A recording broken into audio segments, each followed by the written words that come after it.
Oops. Finally, oops. I seem to have a problem with matches and flames. Welcome everybody, welcome to, if you're on Zoom, if you're on Facebook, if you're reading this at home, welcome to you all. And this is next week, you will have a lovely blended service and more of that later. Our chalice words, lighting words are: all over the world, Unitarians and Unitarian Universalists light a flaming chalice. It is the flame that brings us together and binds us together. It is a symbol of our common values, our shared commitments, and our belief that in our diversity there is unity.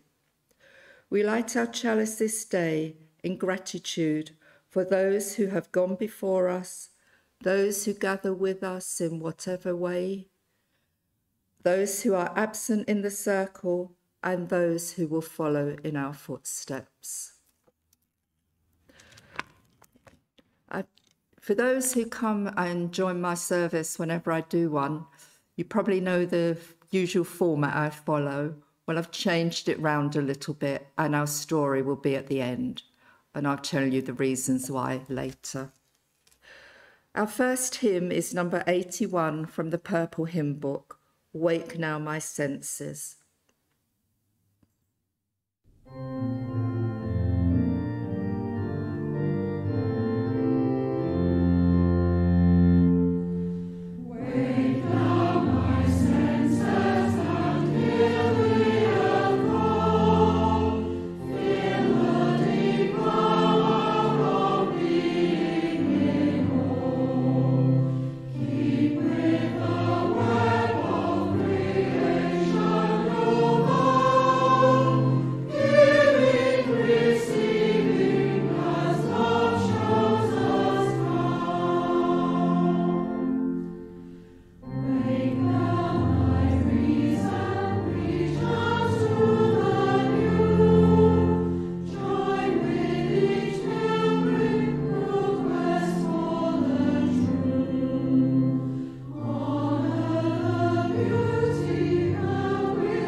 Our prayer for today is called A Bouquet of People, and it's by Claire Feingold Thoryn.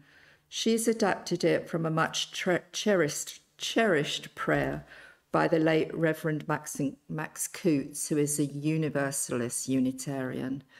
And I've chosen this. I know the weather's a bit iffy, but our garden is looking beautiful and the flowers are looking beautiful. And I think this prayer is quite beautiful. So just take a couple of breaths and centre yourself. Let us give thanks for a bouquet of people. We give thanks for children. Like tulips and iris, they multiply around us, making the world ever more filled with colour, beauty, and new life. May we bless them as they replant themselves ever further from us, knowing they need their own space to grow into.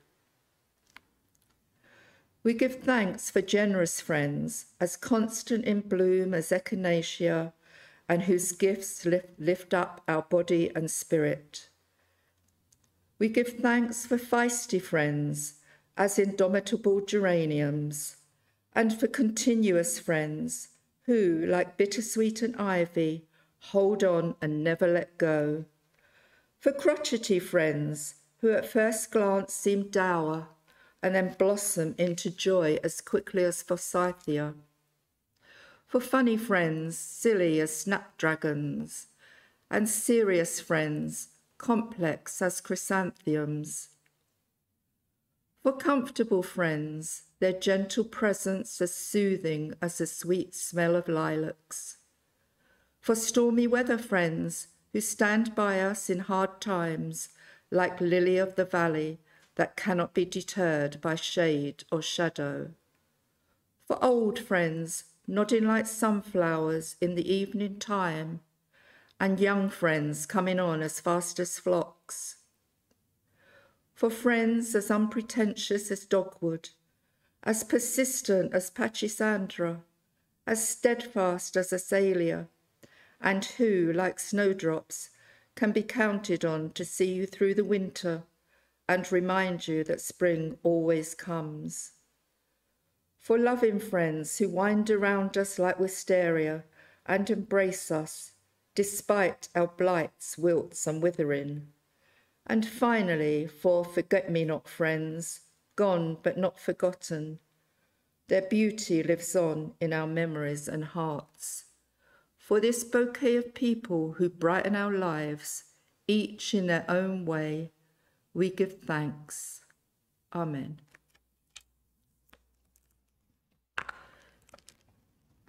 And we're actually going to go straight into our second hymn this time. So it's Purple Hymn Book number 21, Come and Find the Quiet Centre.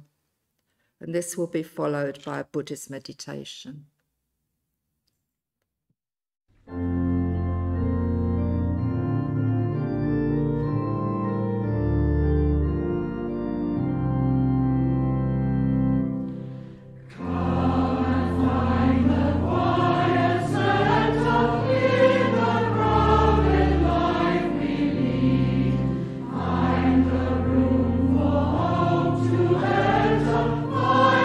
Space where we are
This meditation is called With Every Breath. With every breath I take today, I vow to be awake. And every step I take, I vow to take with a grateful heart, so I may see with eyes of love into the hearts of all I meet, to ease their burden when I can, and touch them with a smile of peace. There will now be a short silence and reflective music following.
hope you enjoyed that beautiful piece of music.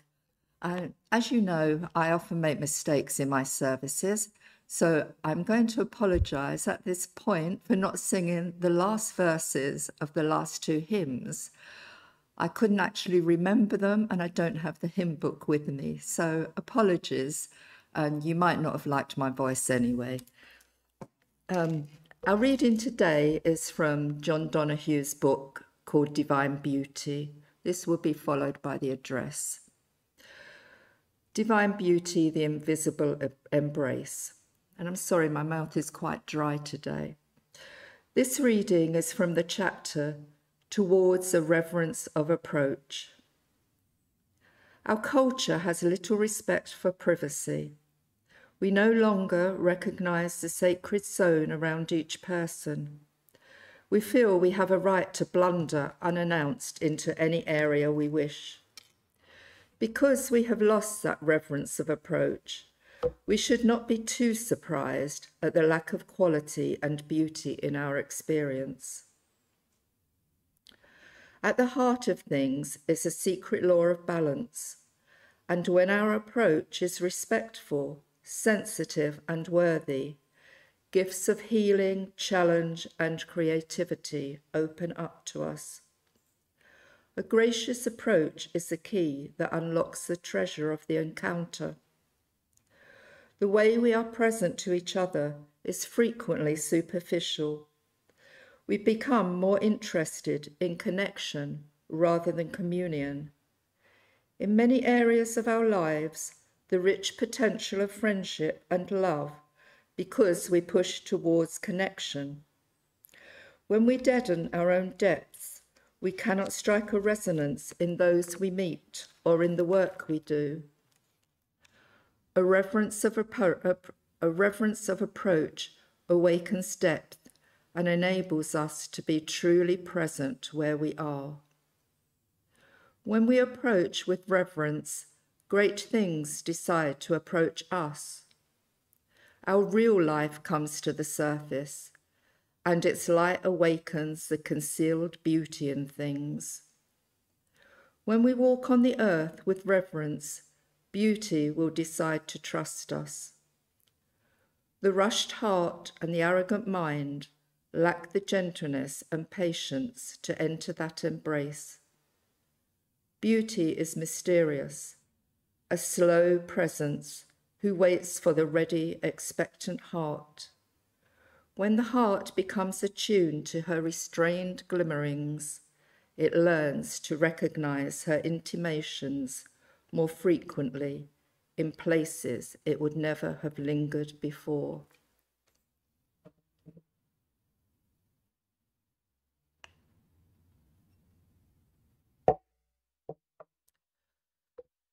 I've called my service the second gaze, and I've been thinking a lot about the second gaze as I've been doing a course with the Centre of Action and Contemplation in America, which has kept this in my mind.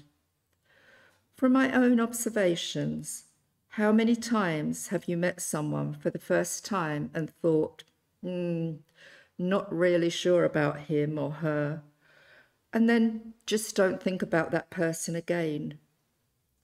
Have you ever thought maybe if you looked at that particular person in a different way, you might find a common interest or realise that person needs help or support, but they may come across as arrogant, brash, or in other ways. But this may just be a front. The first gaze is not often compassionate. We judge and analyse and often want to control the situation, even if we do it subconsciously. Sometimes this is called our smaller self.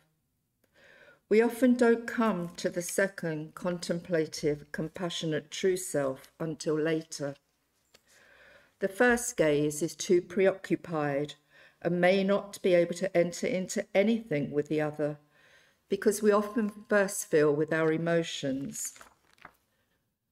But we should try to look with what is called the gaze of compassion, looking with our inner divine DNA. This second gaze comes from our inner being and helps us to act in a compassionate way. I've spoken before about talking to a young homeless man. To some of you, people just walked past him. I stopped and said hello. He stood up, shook my hand, and said, "I'm George, thank you for talking to me. People just assume I'm a drug addict, but I've never ever taken drugs." If those people that had walked past had looked and maybe looked again with a different mindset, they would have seen a young man on hard times. Again, a young girl of about 10 was being pushed in her wheelchair in Marks and Spencer's, and she kept shouting, "Hiya, hiya, hiya." Most people just ignored her. I spoke to her, saying hiya back. She was delighted and a big smile lit up her face. Mum said she had only just learned those words and were trying them out. I could have looked and walked on, but I looked again with a second gaze. Mum, the girl and myself, from that encounter, we got a big dose of happiness. I think about recent events and Black Lives Matters. And one of my teachers I'd known for 10 years, and he's a Rastafarian. And we talked about everything, but we talked a lot more recently about Black Lives Matters. And I never knew, and this is, I only looked maybe not deeply enough, that his surname was actually his slave name and had been handed down from the slave owners from the French plantations. Again, I should have looked more deeply. And although we'd actually had conversations about, various things, maybe I should have looked deeper with my inner DNA. I encourage you, if you look at a person and first see negative, look a second time to see them again and remind yourself that they are no different to you. They are just wearing a different coat. Also, perhaps remember, we are all different levels of consciousness. Maybe look a second time through eyes of love and acceptance, and remember that each one of us, every single being, we are all part of the divine. And a quote from Frederick Buechner: "If we are to love our neighbours before doing anything else, we must see our neighbours with our imagination as well as our eyes. That is to say, like artists, we must see not just their faces, but the life behind and within their faces. Here it is love, that is the frame we see them in." And I finish with a quote from Confucius, and he said to his followers, "Look into your own heart, discover what gives you pain, and then refuse, under any circumstances whatsoever, to inflict that pain on anybody else. Never treat others as you would not like to be treated yourself." Thank you for listening. And our next hymn is number 9 from the Green Hymn Book, "So Simple is the Human Heart."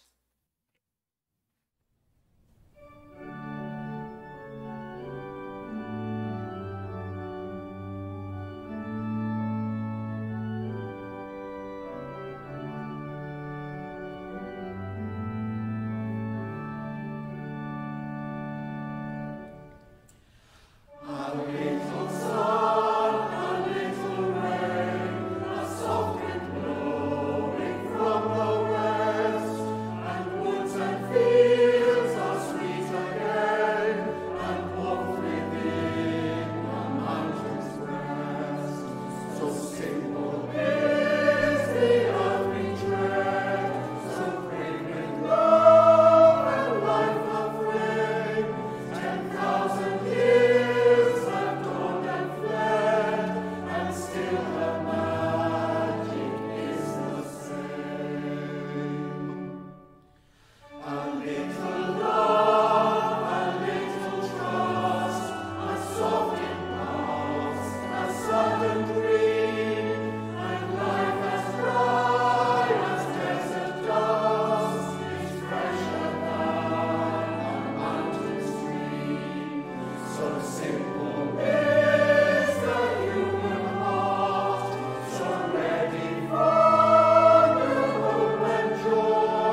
We now come to our story, and it doesn't really have a moral, but it's a lovely poem story. And I've chosen it really because we're coming out of lockdown, which makes me happy and many other people happy. And it's titled, it's a children's story, and it's titled The Year We Muddled Through.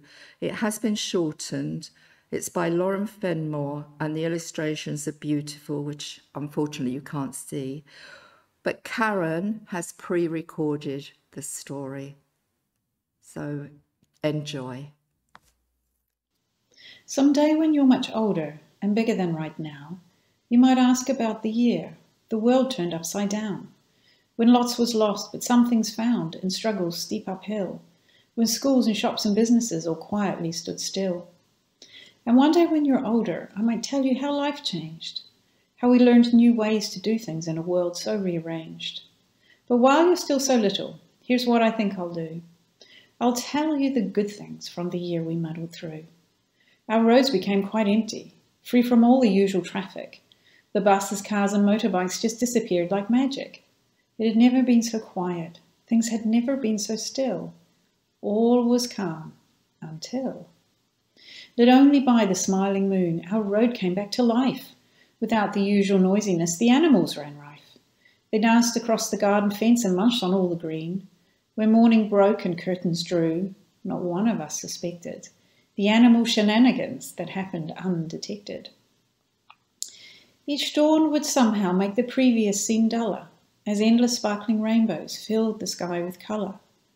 Despite what people told us, we searched but never found a single pot of gold where any rainbow hit the ground.